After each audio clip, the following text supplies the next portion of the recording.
En el aire de Radio Uruguay, inventamos entre todos la máquina de pensar. Acompáñenos en un viaje a través de los universos que vibran dentro de los libros. Bienvenidos al corazón de las palabras, la máquina de pensar.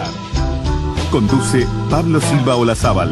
Produce Gustavo Germán. Auspicia Biblioteca Nacional. La máquina de pensar.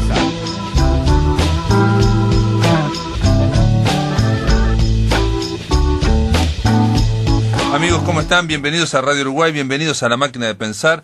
¿Cómo andan? Espero que anden bien. Hoy arranca La Máquina de Pensar con un programa especial. Al menos yo nunca había hablado con alguien que está del otro lado del mundo y que no está en el día de hoy, ¿no? Nosotros estamos llegando al viernes acá, terminando la semana en La Máquina de Pensar, dedicada a Clint Eastwood y este hombre, este uruguayo, está allá en Nueva Zelanda, está del otro lado en Auckland. Bienvenido a La Máquina de Pensar. Lisan, dibujante, ¿cómo le va? ¿Qué tal, Pablo? Mucho gusto. Buenas noches para ustedes, buenos días para mí.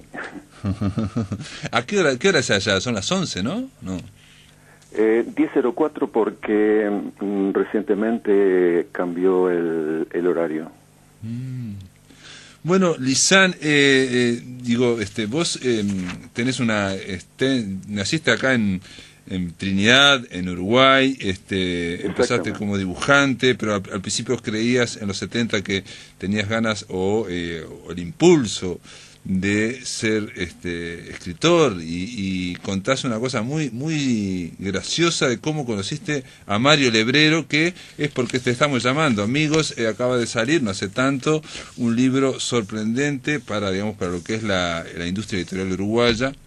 Son las historietas reunidas de Jorge Barlota, es el nombre civil de Mario Lebrero, con la participación de Lisan, obviamente en las dos historietas más conocidas por todos o por aquellos que lo leíamos, que son Los Profesionales y Santo Varón. Digo que no es habitual en Uruguay que se haga un libro de tapas duras y que tenga este nivel editorial. Estamos hablando de un libro que debe ser muy caro, me imagino yo, o bastante caro, de casi 300 páginas, y donde está o estaría casi toda la obra historietística, no sé cómo llamarlo, de Jorge Barlota. Y ahí, en esta obra, Lisan, ¿no? Edgardo Lizazoain es tu verdadero nombre, tu nombre civil, ¿no? Vos sos como el hebrero, que tenés tu nombre civil, es una pata fundamental, ¿no? Es el hombre que bajó a tierra, nunca mejor dicho, las imaginaciones, los guiones de Jorge Barlota. Sí, así es. Debo decir, que fue un trabajo delicioso. Fue encantador hacer todo eso durante algunos años con Jorge y la verdad que la pasábamos muy bien haciendo ese tipo de trabajo.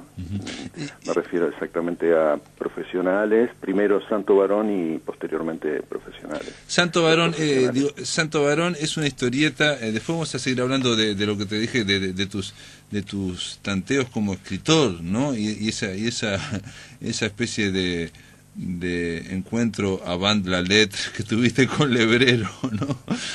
Sí. Pero ahora te lo quiero preguntar, pero un dato directamente sobre la historieta Santo Varón, que es la de básicamente un hombre con unas narices muy largas y porque se encuentra con gente con narices muy largas también, con lentes, que está en una esquina, pero en pleno, digamos, sin ningún fondo están los dibujos, ¿no? Está este hombre. Exacto, ahí. No hay ninguna referencia gráfica, no hay fondo y ni siquiera hay sostén visual. Se podría interpretar desde cierto punto de vista que está en el aire el personaje, aunque el lector debe poner mucho de sí para completar lo que falta, ¿no? Claro, ¿sabes qué pensé yo? Y te pregunto si no puede ser un referente, o no tengo claro quién fue antes y después, digamos, había una historieta de Copy también, el que es escritor, y que era una mujer sentada. No sé si la llegaste. Exacto, sí, pero podrá parecer un poco loco, pero la verdad que antes yo nunca había leído nada de Copy y posteriormente descubro la similitud con los trabajos que yo hacía. fue casualidad completamente, ¿no? Sí. No, yo creo que también a veces, vínculo, ¿no? A veces me parece también, no sé qué pensás vos, Lisán, que a veces son como reflejos del espíritu de los tiempos, por decir de alguna forma, porque esa cuestión reflexiva, un poco abstracta, un poco de buscar el humor en las esquinas, digamos, del pensamiento, no sé, en el caso de Coppi era una mujer sentada y pasaban muchas cosas, y incluso lo llegó haciendo después en Francia, ¿no? Lo escribió, lo siguió haciendo Sí, bueno, es un sello distintivo de Coppi, ha sido su sello distintivo, prácticamente esa forma de presentar sus cómics, ¿no? Con carentes de fondo, digamos, ¿no? Claro, pregunta, y entonces en este caso Lebrero o Jorge Barlota te arrimaba vos los guiones y vos decidías esto que estamos hablando ahora, de sin fondo, con una gran apuesta a la abstracción, por decirte algo, porque claro, al no haber un camino, al no haber un auto, no haber un árbol, no hay nada, simplemente es el blanco y donde está este hombre que se llama Santo Varón, no le dicen Santo, no es un santo varón. Sí, el asunto es así. Yo ya venía haciendo ese tipo de historietas de humor, digamos, y justamente a Jorge le interesó ese detalle. Y los primeros guiones que él me pasó, mejor dicho, todos en realidad, también ya venían impregnados por su lado, los guiones gráficos, quiero decir, porque él hacía un boceto de lo que iba a ser el guión, que era, aunque era apenas entendible, bueno, lograba transmitir toda la idea, ¿no? Entonces, ambos ya teníamos esa coincidencia tácita de la ausencia de un fondo. Él por su lado y yo por el mío. Nunca, no recuerdo haberlo hablado a este tema. No fue necesario, decís vos. No, para nada, no. Y él él había visto tu trabajo y él se interesó por cómo fue el contacto, digamos, entre dibujante y guionista. ¿Cómo fue Ahora te vuelvo a la primera pregunta, digamos, volvamos a lo que te dice, a la de cómo empezaste como cuentista y después cómo se encontraron los dos como escritor y como dibujante, como guionista y dibujante. Hagamos una salvedad, sí. No se puede decir que era cuentista, sino que escribía algunas cosas yo, ¿no? A Jorge yo lo conocí, como dije algunas veces, 2 veces en realidad. La primera fue a fines de los 70, justamente cuando yo amagaba con escribir, digámoslo así, ¿no? Entonces yo frecuentaba el Café Sorocabana, bueno, era un reducto, digamos, el único y posible reducto que había en el Montevideo de aquella época de dictadura, ¿no? Entonces mucha gente se reunía ahí, sobre todo después de las 6 de la tarde, y digamos como que se daba cita a cierta intelectualidad. Bueno, entonces entre la gente que concurría estaba Alejandro Michelena, un poeta montevideano, que tenía vínculos con escritores y otros poetas. Y yo a él le mostraba a veces a Alejandro mis producciones, y él no se consideraba apto para alguna clase de crítica. Entonces me sugirió que me iba a presentar, mejor dicho, se ofreció a presentarme a un escritor que se llamaba Mario Lebrero, que para mí resultaba un personaje totalmente desconocido. Entonces un día fuimos a la casa, me llevó a la casa, y ahí le dejé, hablamos muy poquito, nos presentó, bueno, le dejé los cuentos, me dijo que los iba a leer, y que pasara a buscar algún resultado en un par de días. Y así hice, y fui solo, recuerdo, esa segunda vez, y me dijo que podían servir, si se los pulía un poco, como guiones de historietas. Mirá. Y no era la respuesta que yo esperaba para nada, ¿no? Claro. Porque yo apuntaba un poco más alto. Pregunta, Lisán, Sí. ¿vos no tenías pensado dedicarte a dibujar o a hacer tiras cómicas en ese momento? No, dibujaba, pero era una cosa totalmente no metódica y era como una opción secundaria el dibujo, pero no la historieta. Dibujaba, digamos, cosas abstractas o surrealistas, pero no historieta. No tenía pensado esa vía, digamos. Bueno, te digo porque esta respuesta que acabas de dar, de alguna forma, se acumula con otras que hemos visto una y otra vez de lebrero con alguna, no sé, con alguna intuición o percepción, digamos, extra o paranormal o gran sensibilidad para decirte, mira, yo te veo más por ahí. Y cuando la persona ni siquiera sabía por dónde iba a ir. Sí, no quiero digamos, rodearlo de cuestiones extrañas, simplemente de que esa sensibilidad que probablemente vos ya la estabas demostrando sin darte cuenta en esos cuentos, ¿no?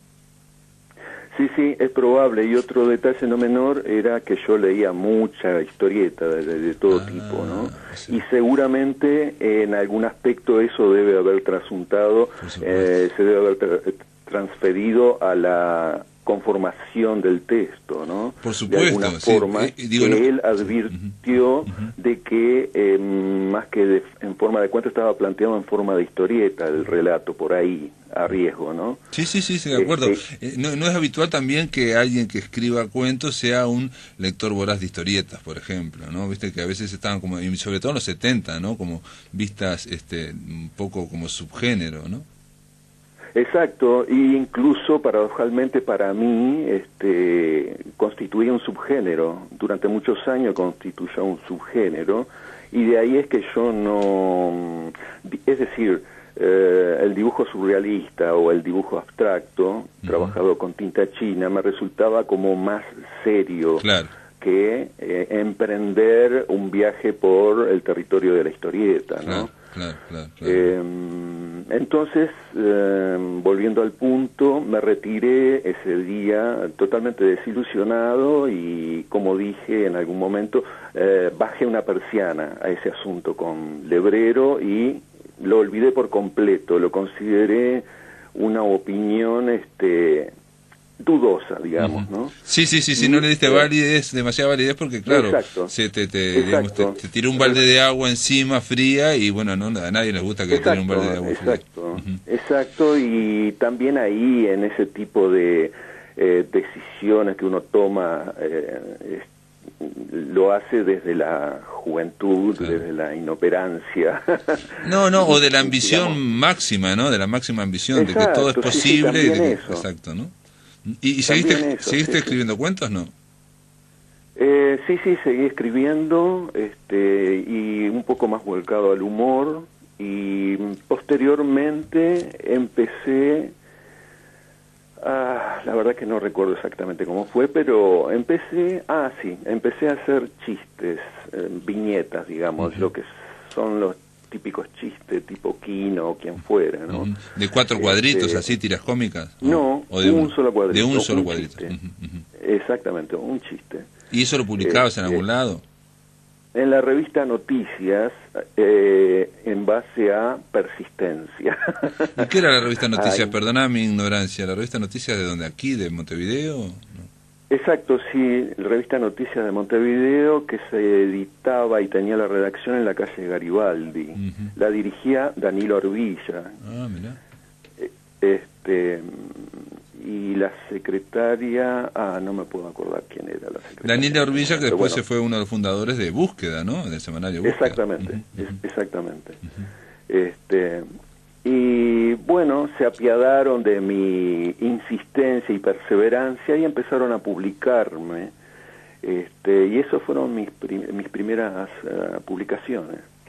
Y perdón que te digo que te fuerce la memoria, pero entre esa charla que tuviste, primer encuentro con Lebrero que te tiró ese balde de agua fría, y estas primeras publicaciones, ¿pasó mucho tiempo? ¿Pasó poco tiempo? Sí, habrán pasado 2, 3 años. Bueno, tampoco, o sea que en 2 años hiciste lo que te dijo en 2 años, ¿no? O sea, te dedicaste a las tiras cómicas, digamos, como a guionista y a dibujante. Sí, porque yo buscaba una novia y no tenía forma de conseguirla, digamos, entonces me puse a dibujar. Como dijo Dolina, y antes creo que dijo Borges o no recuerdo quién, uno hace muchas cosas para conquistar mujeres, cosa que puedo asegurar que fue absolutamente mi caso, ¿no? Pero en general no dan resultado, ¿no? No te creas. ¿Sí? A mí me dio resultado. A vos te dio resultado, bien, porque una de las cosas que dijo Borges al final de su vida, dice, he pasado tanto tiempo pensando en mujeres que ahora, bueno, por eso no quería que se viera en mis libros, ¿no? Digamos, lo dijo lo leí hace muy poquito. Así que te resultó bien, habla de entonces doble tanto para Lebrero, ¿no? O sea, te indicó el lugar, y posteriormente publiqué en el diario La Mañana un breve periodo porque yo era muy inconstante e inconsciente y me echaron del diario. Entré ahí gracias a Alfredo Testoni, creo. Y duré, no sé si 2 o 3 meses. Incluso llegué a hacer algunas ilustraciones de tapa del diario. ¿Y por qué fue eso? El tipo de trabajo que yo... ¿Cómo? ¿Por qué fue que te echaron, digamos, en 3 meses, digamos, si te habían dado entrada tan...? De esas inconsciencias que uno comete. Di parte de enfermo porque ese día llegaba el Flaco Spinetta a tocar al Teatro Solís. Y, como se sabrá, para aquella gente que por ahí lo desconoce, la redacción en ese momento del diario La Mañana, desde sus ventanas se podía perfectamente ver la entrada del teatro. Y como un tonto yo estaba haciendo la cola, me vieron desde las ventanas de la redacción. Justamente la persona que me vio fue quien ahora tiene una librería, creo, en la calle Tristán Narvaja y 18, que era jefe de redacción del diario. Bueno, pero creo que no es necesario continuar, ¿no? No, pero eso parece una historieta tuya, parece una historieta de una tira cómica, ¿no? O sea, es autobiográfico totalmente, desde la ventana. Yo lo achaco a inconsciencias juveniles, porque había conseguido tener una pequeña posición dentro del diario, porque no bien llegué me pusieron a hacer alguna que otra tapa, ilustración de tapa, cosa que yo no le daba ningún valor, porque lo que quería era escribir o hacer chiste, y no había mucho espacio en ese momento como para que pudiera colocar chistes, digamos, los chistes podían ser publicados en razón de si había algún espacio en blanco que quedaba para rellenar. Entonces tenía que adaptar lo que fuese a esa medida que quedaba, a ese bache, digamos. Sí. O sea, entonces era una cosa inconstante, digamos. Sí tenía que presentarme todos los días a trabajar en la redacción del diario, lo que era toda una novedad para mí. Claro, no. Aspecto, y aparte, ¿no? digamos, te veían más como se veía a los dibujantes, como ilustradores de noticias o de algo, como chistes autónomos o humor autónomo. Eso es lo primero que vuela, digamos, ¿no? La tira cómica. Lisán, te voy a pedir que aguardes en línea unos minutos. Vamos a hacer una breve pausa. Después de la pausa, amigos, vamos a seguir conversando con el dibujante Edgardo Lizazoain. Él se llama Lisán, en realidad todos los conocemos como Lisán, y está ya aguantando del otro lado de la línea en Nueva Zelanda, en Auckland. Esto después de la pausa, seguimos en La Máquina de Pensar. En el aire de Radio Uruguay, La Máquina de Pensar.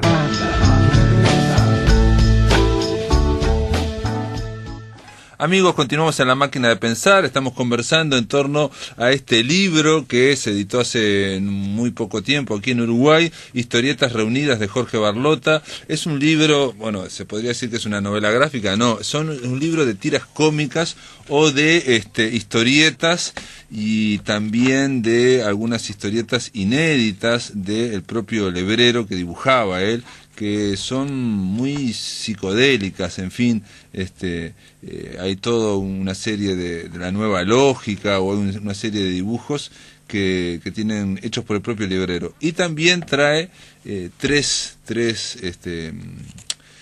bloques de historietas. Uno, Los Profesionales, una historieta que tuvo mucho éxito en su momento. Bueno, estas fueron editadas en muchas revistas y sobre todo en Argentina y fueron compendiadas o publicadas en libro por Ediciones de la Flor. Y yo tengo varios amigos que las atesoran desde hace muchísimos años, que las tienen gastadas, ¿no? Desde el año, por lo menos creo que 86, 87, en fin, fueron editadas. Y la otra es Santo Varón, y hay una tercera que me gustaría, Lisan está del otro lado, ya en Nueva Zelanda, Auckland, es el dibujante, Lisan, que trabajó junto a Lebrero, junto a Jorge Barlota. En este caso hay un tercer bloque, bueno, un segundo bloque que es Santo Varón, que a mí son historietas que me hicieron... yo había leído algunas, pero el efecto de leer todas juntas es un efecto muy diferente, muy distinto. Uno va entrando en una frecuencia y empieza realmente a reírse, y no a veces con la risa interior o la sonrisa interior que da una buena tira cómica, ¿no? Por decir, por ejemplo, Mafalda, de Quino, sino que a veces con una carcajada explícita, ¿no? A mí se me escapó un par de carcajadas leyendo Santo Varón. Lisan, y hay una tercer bloque, decía, que es un elefante que tiene antifaz, que se llama El Llanero Solitario. Esas fueron dibujadas por el propio Barlota. Así es, efectivamente, con su gracioso dibujo también, debo decir. Sí, una cosa muy linda. Un dibujo, convengamos, con no tanta seguridad y no tan fino, o sea, digamos, es un dibujo que, si tuviera que calificarlo, también es abstracto, ¿no? Está el elefante con un antifaz creyendo que engaña a todo el mundo, soy el llanero solitario, y de repente hay un solcito o una flor, y no tiene, digamos, tiene un cierto carácter amateur, se me parece a mí. A vos no sé qué opinás. Vos decís que esto tiene mucha polenta, igual estas tiras. Sí, no lo veo tan amateur.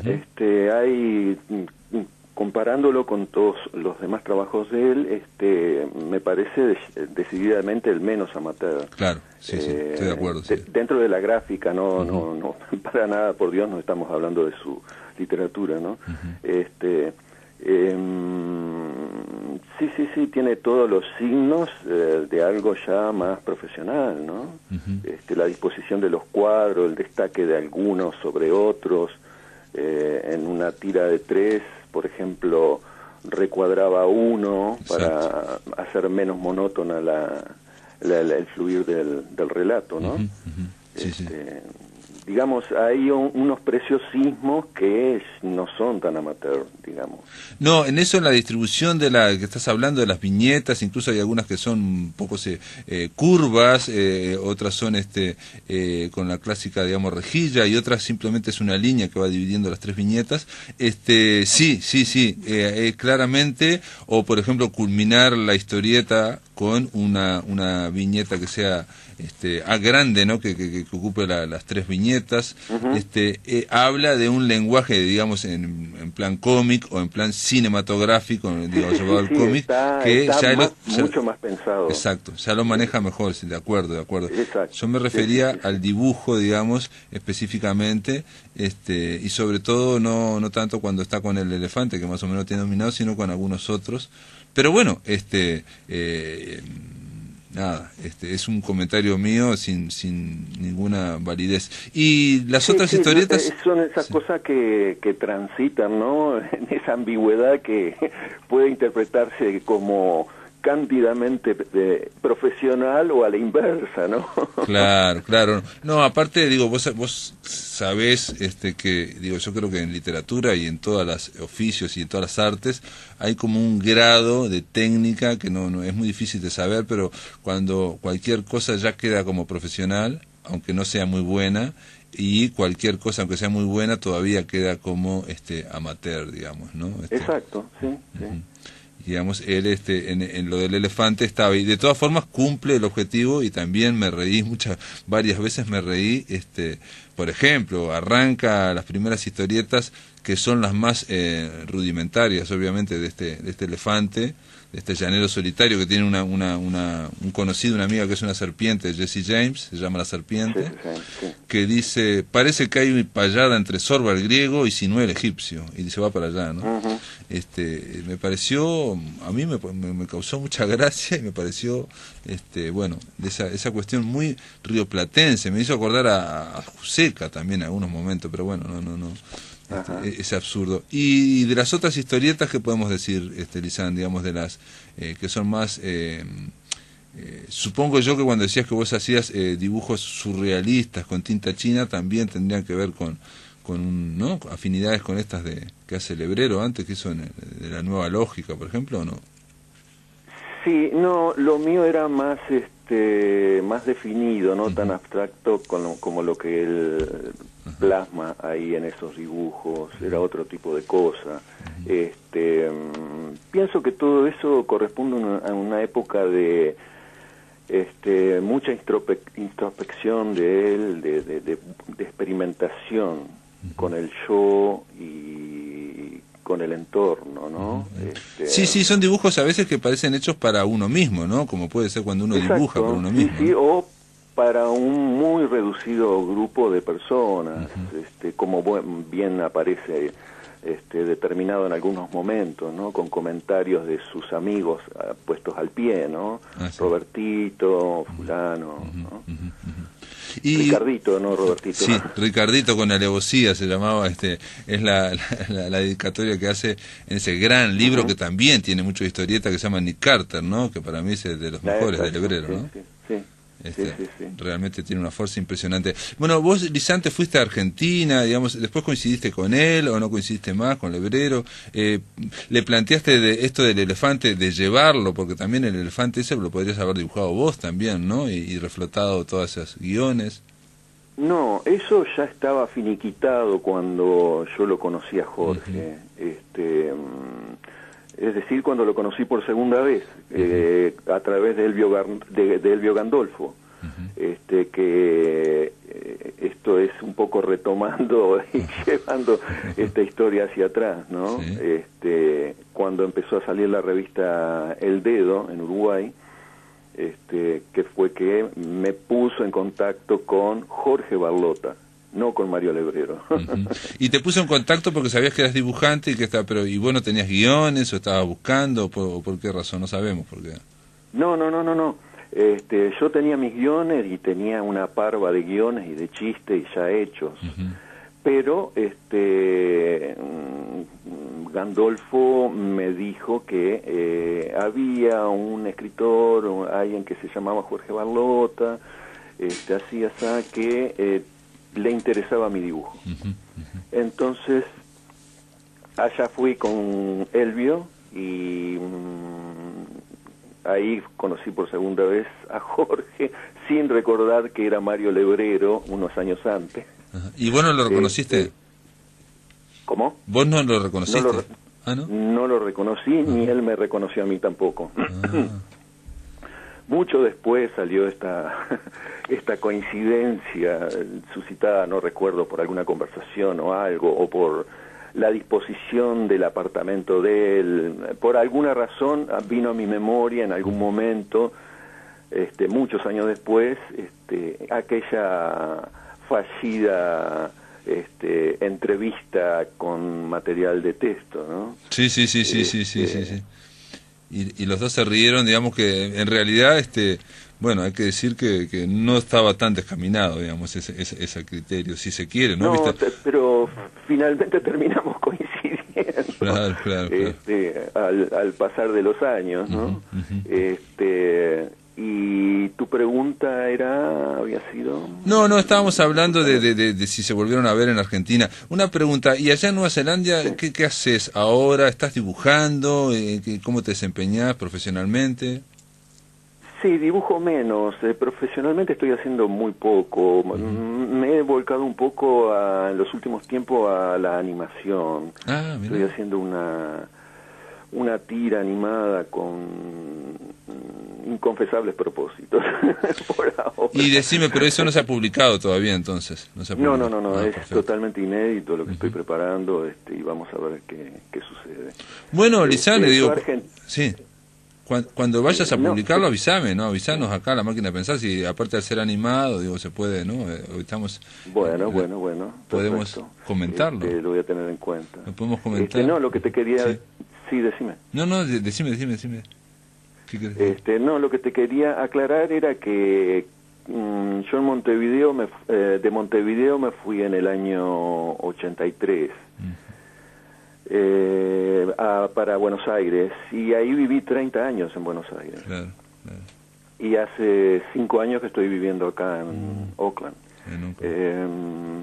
Y con Jorge estuve vinculado hasta el 89, por ahí más o menos, en Buenos Aires. Que él seguimos nuestra relación en Buenos Aires. Claro, que él después se vuelve para Colonia, claro. Vos te fuiste en el 83, sí. Él se fue más o menos en el 84, 85 se fue para Buenos Aires, coincidieron ahí, y en el 89 se volvió más o menos para Colonia, digo a grosso modo.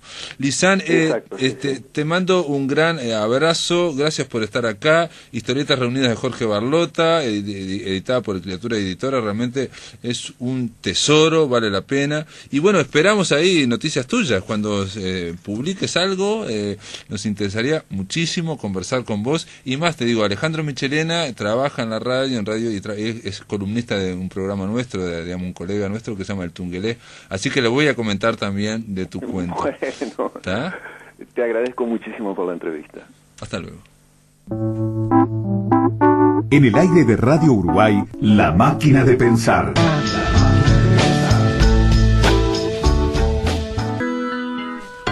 Muy bien, llegamos al tercer bloque en La Máquina de Pensar, en una semana dedicada casi exclusivamente a Clint Eastwood. Estuvimos hablando de Clint Eastwood durante toda la semana, y ahora para cerrar la semana vamos a darle la bienvenida al crítico de cine Wilmar Umpierre. ¿Cómo le va? Pero qué responsabilidad, bárbaro. Broche de oro esperamos con ustedes. No, bárbaro, como siempre, gracias por la invitación.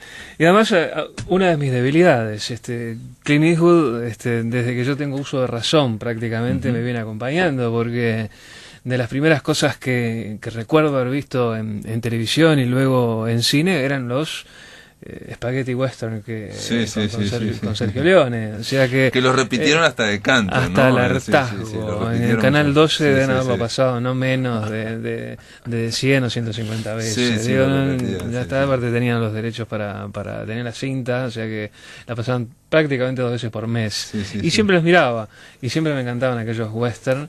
Bueno, así que es parte de mi ADN, se podría decir. De todas formas, digamos, si lo seguiste desde tan tempranamente, habrás visto una gran evolución y una gran sorpresa, que digamos, muchos se sorprenden. Nosotros titulamos esta semana Clint, no esperábamos tanto, porque realmente yo decía que bueno, un salto fue con Bert, cuando no, la de Charlie Parker, digo, esto parece esa fue su primera obra maestra, creo. Su primer quiebre. Pero en su momento dijeron Play Misty también, ¿no? Decía como que, ay, mira, esto es una cosa diferente, y ya hubo gente que empezó a hablar de él como director importante o interesante. Exacto. Y yo me acuerdo que yo decía, no puede ser de ninguna manera, ¿no? Dejarle sucio también. Ese tipo no puede, no calza los puntos, pero sin embargo, a criterio personal creo que es el más grande de los directores clásicos del Hollywood de hoy. Es una opinión meramente personal, pero lo siento de esa manera. Creo que Clint Eastwood es el más fordiano de los directores de cine que existen. Y cuando digo fordiano me refiero a John Ford, del cual es directo heredero. Y en algunas cosas se parecen incluso, en la forma de concebir el cine, en los gruñones que ambos son, y la manera en cómo trataban a sus actores. Ford tenía un gran respeto por los actores, despreciaba y se peleaba todo el tiempo con la gente de la industria, con los que estaban por encima de él, pero por los que estaban a su nivel y por debajo, siempre los trataba con respeto y con cariño incluso. Con Eastwood pasa algo parecido. Él no creo que se lleve mal con nadie porque es políticamente correcto. Sí, políticamente, digamos, incluso yo una vez pensado, digamos, viste cuando uno dice tonterías o piensa pavadas, de que estos dos directores, John Ford y Clint Eastwood, que son conservadores, es como sacarse una variable que es la variable política. Entonces ellos hablan con los empresarios y están interesados en su obra, pero ya de política no se puede. Ford era un pero me refiero que hay directores que son, digamos, progresistas, o que tienen una visión y ahí pueden distinta, chocar con los empresarios. Pero a ver, las peleas que históricamente han tenido esa generación de inicio de los 70, hablo de George Lucas, claro. de Coppola, de Scorsese, o sea, los choques Cimino, que tenía Michael Cimino, que para ser el francotirador tuvo que hipotecar 3 veces la casa porque no le querían dar un peso, y resultó ser una de las películas más grandes de los 70, de los 70 sin duda, sin duda. 70... o sea, esa generación que iba al choque y que de alguna manera intentó transformar Hollywood y que no lo pudo hacer, no lo pudo hacer, fue al choque y le fue mal. ¿Qué hizo Clint Eastwood con mucha inteligencia? Ser parte de la maquinaria. A ver, cuando Sergio Leone decía que él tenía 2 caras, había 2 formas de concebir a Clint Eastwood, una con sombrero y otra sin sombrero. Eran las dos posibilidades actorales de Clint Eastwood. Que, a ver, muy lejos de la realidad no estaba, porque Eastwood es, digamos, congeneracional de gente como Steve McQueen, por ejemplo. Steve McQueen, uno no va a estar descubriendo acá quién era. Se les comparó en su momento, ¿no? por algunos rasgos físicos, los dos eran medio rubios y algo altos, pero después nada. Y duros, y el tema es duro, ¿no? Y bastante duros. Pero bueno, lo cierto es que Leone lo catalogaba de esa manera, pero siempre en el universo western siempre tuvo un paso más allá, siempre quiso hacer otra cosa. Incluso en las películas de Leone, por un puñado de dólares, por unos dólares más, el bueno, el malo, el feo, o lo malo, lo bueno, lo feo, siempre había un extra por parte de Eastwood.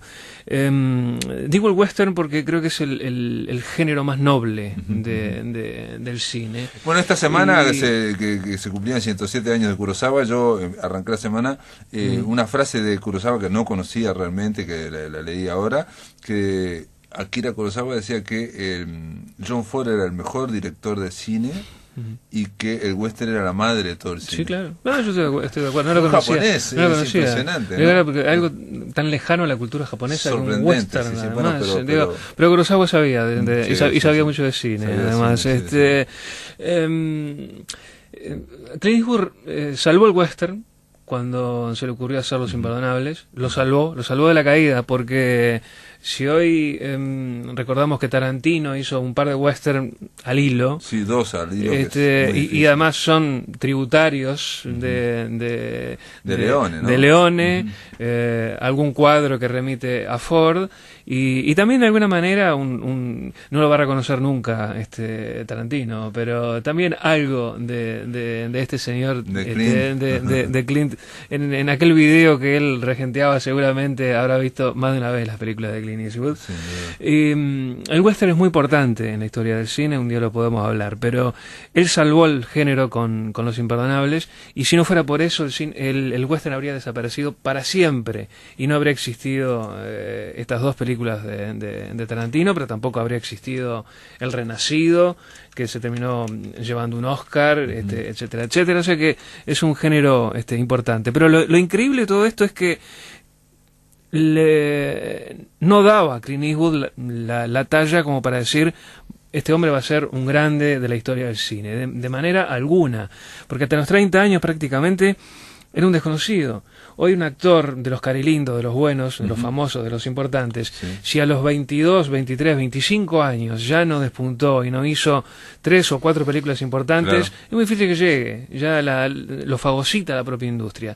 Sin embargo, estamos hablando de épocas distintas también de la industria del cine. Pero sin embargo, pero 29 años es bastante para un galán aparte, claro, ¿no? Un galán maduro, y además lo único que había hecho hasta ese momento era una serie, un western, justamente. Un western, sí, a mí me llamó la atención que entre los galanes más cotizados de fines de mitad de 60 y principios de los 70, me llamó la atención que estaba Clint Eastwood y Paul Newman. Exacto. Estamos hablando de dos no, pero Paul Newman tiene una carrera extraordinaria, tiene una carrera increíble, más allá de sus ojos y de su y demás, de lo apuesto que pudiera ser.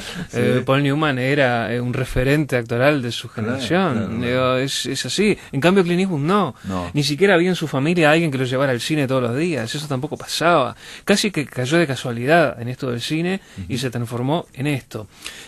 Ahí tiene mucho que ver algunos maestros que él tuvo, no solo Ford, aunque nunca trabajó con él, pero sí Don Siegel. Don Siegel, que es un artesano del cine, fue el que creó, el que inventó el personaje de Harry el Sucio. Fue el que le metió un poco en la cabeza por dónde tenía que ir ese personaje. Y Donald Siegel, que además aparece en alguna película de Clint Eastwood, está haciendo un cameo por ahí. Sí, un cameo, sí.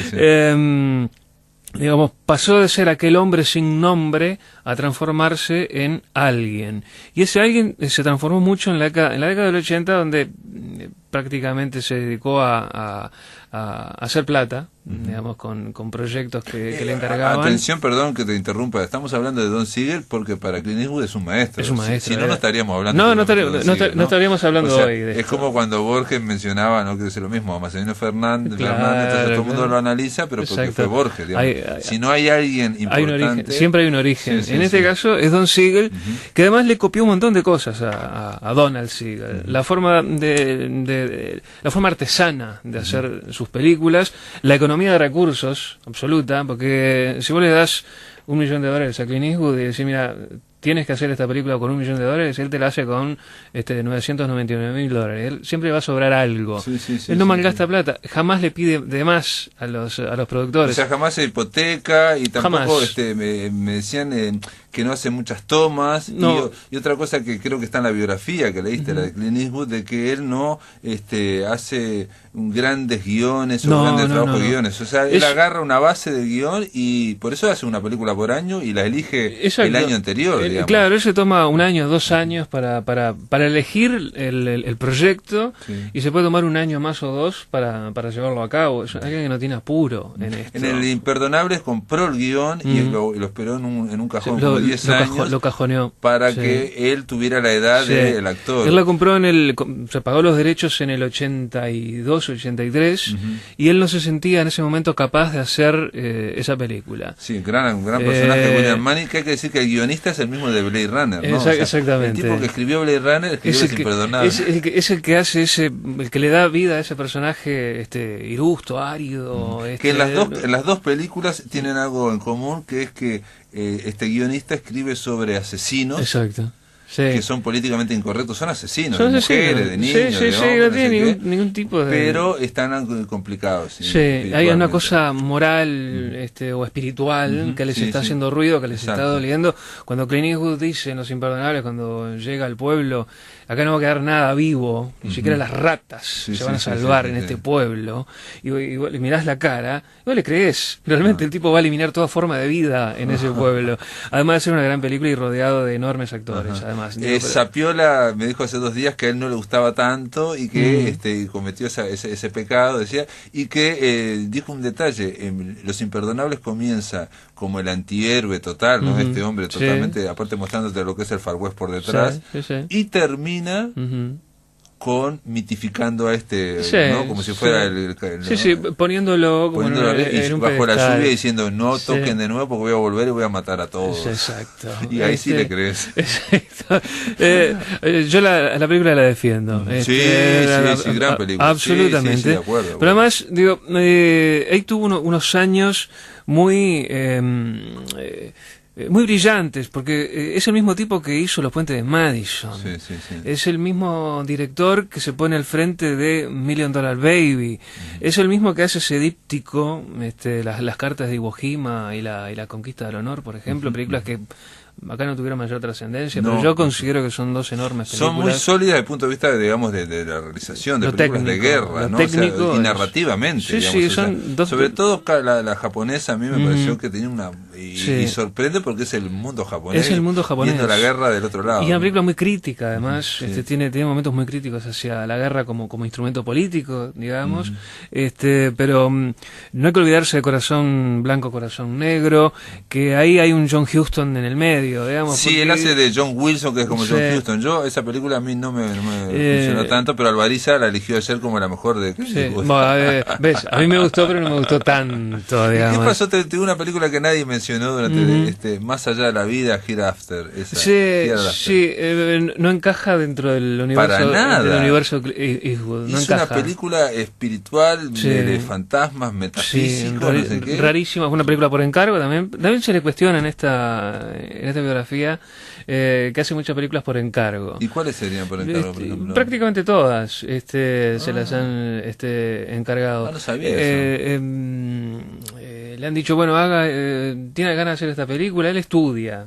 Primero lo lee, lo evalúa y después decide. Pero sus películas generalmente le llegan por encargo. Le llegan y él desecha la mayoría, y las que hace, salvo algún caso puntual como Los Imperdonables, que él, bueno, era un proyecto personal. Era un proyecto personal y un proyecto de vida prácticamente. Bueno, Invictus yo sé que era un proyecto de Morgan Freeman, de vida, ¿no? Exacto. Ese lo hizo por hizo también El Sustituto, creo que con el esta... Intercambio, ahí va, que fue una película que pagó esta mujer, Angelina Jolie, la pagó ella, se la encargó ella tuvo el lujo de pagarse a Clint Eastwood como director, digamos. El mismo año que sacó Gran Torino, entonces El Sustituto fue como opacada por Gran Torino. Sí, bueno, Gran Torino, pero es buena película El Sustituto. Es una buena película, no hace malas películas, que ese es el problema. Ese es el problema. No hay que olvidarse de Río Místico, una de las películas que también basamentó, digamos, su carrera. Y esa es la que probablemente más me guste a mí, digamos. Río Místico. Sí, es muy oscura. Es muy densa, pero hay muy buenos actores y le saca el jugo. Son esas películas que uno gana al verlas por segunda o tercera vez, ¿no? Empecé a decir, pero esta película tiene una... Además, trata a los actores, bueno, hace poco decía Tom Hanks, él trata a los actores como si fueran caballos, pero en el sentido de que les habla cariñosamente y odia a los caballos, es alérgico al pelo de los caballos. ¿Quién diría que un individuo que se pasó media vida arriba de un caballo tiene alergia? Pero Río Místico creo que fue un punto muy alto de su carrera, una película muy turbia, muy densa. Medianoche en el Jardín del Bien y del Mal me sigue pareciendo una película muy destacable, también muy oscura, y no ha hecho películas malas, sino fíjense en el la que no me gustó fue la de Charlie Sheen. Esa nunca la seguí. Bueno, yo tengo un problema con Charlie Sheen. Protegido, que es una película muy menor, pero aparte que no sé si funciona. Otro encargo, y no funcionó. Pero es la única que... Después hay una que la reiteraban una y otra vez, que es Poder Absoluto, que parece un thriller así. Pero funciona impresionante. Funciona bien, pero... El francotirador, que es una película, uno podrá decir... American Sniper. Menor, absolutamente, en la... Tiene momentos de cine que son apabullantes. Me gustó muchísimo, La crítica la mató, no le gustó. Por lo ideológico lo mató mucho, pero funciona como película. Y Sally también me gustó mucho. A mí también me gustó. Muy sólida. No hace películas malas este hombre, hay que sacárselo de la cabeza. Bueno, ese es el final, así lo llamamos a Wilmar Impierres para que dijera exactamente esto. Gracias por estar acá. No hace películas malas este señor llamado Clint Eastwood. Viene Visión Nocturna, gracias Wilmar por ayudarnos a cerrar. Un gustazo como siempre. Se termina la semana, amigos. Ahora viene Visión Nocturna, que lo pasen muy pero muy bien.